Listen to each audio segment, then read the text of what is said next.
arkadaşlar. Bugün sizlerle Minecraft'ta nasıl skin değiştirileceğini öğreteceğim. Şimdi öncelikle skin değiştirme programını açıyoruz. Skin Stealer. Skin for Minecraft iyi değil yani. İndirdim de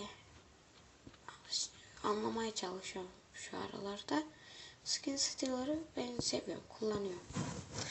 Durun arkadaşlar, ilk önce Minecraft'ımızı açalım. Şimdi yanlış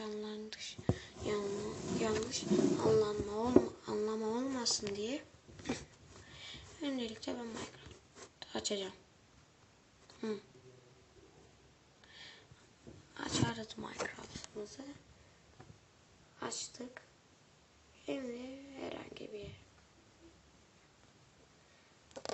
Mesela arkadaşlar el gözükmüyor ya, gözükmeyen el yapmışım. Şimdi görüyorsunuz benim adamım şu ya. Bak bunu nasıl değiştireceğiz? Şu işte. Şimdi kapatalım.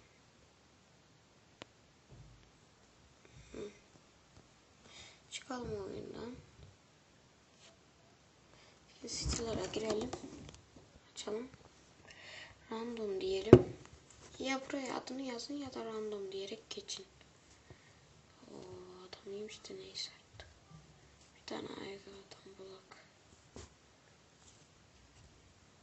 Bak bu adam iyiymiş de. Oldu. Bu da iyiymiş. Geçelim.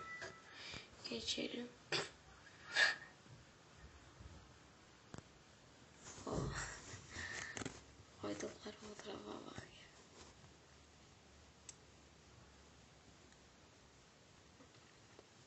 Geçelim.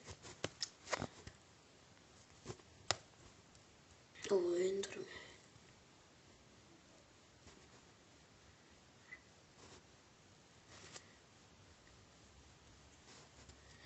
Bir tane bu iyiydi. Bunun Iron Man daha iyi.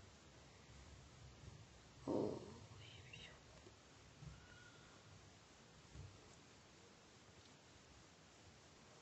Yüklamadım ya. Aklım yapın bu iyi. Apple skin diyor. Save skin değil. O zaman yüklüyor. Apple skin ayarlıyor. İşte save skin bir yere saklıyor. Apple skin yüklüyor. Apple skin diyoruz. En aşağıda MCP form Android diyoruz. Burada Cenk Cancel yazar. Cenk diyoruz. Bir dakika 30 saniye bekleyin diyor. 30 saniye. Bekliyoruz.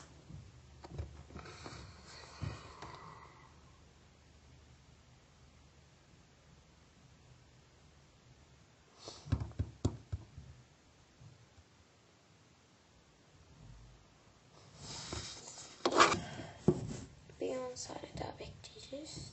Yükleyecek, silecek, tekrar yükleyecek ve iş bu kadar.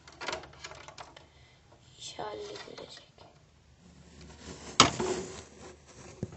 Hadi ye.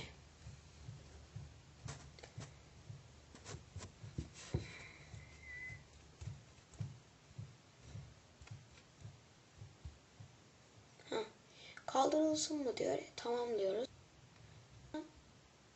Tekrar yüklüyoruz. Paket yükleyicisi.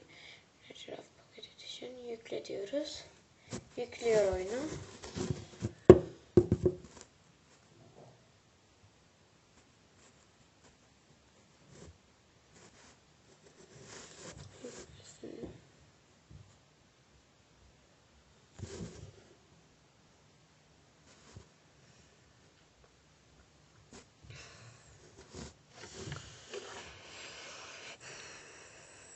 Yükledi.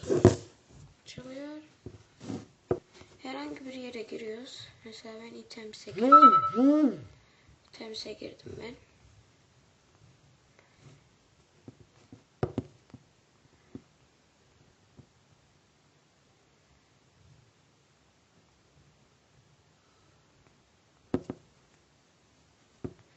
İşte yapalım şimdi. Görüyorsunuz. Optim istiyoruz. Açıyoruz ve artık bizim adamımızda o yüklediğimiz oldu. Evet, görüyorsunuz aynısı. İşte koşuyor, aynısı. Hiçbir farkı yok.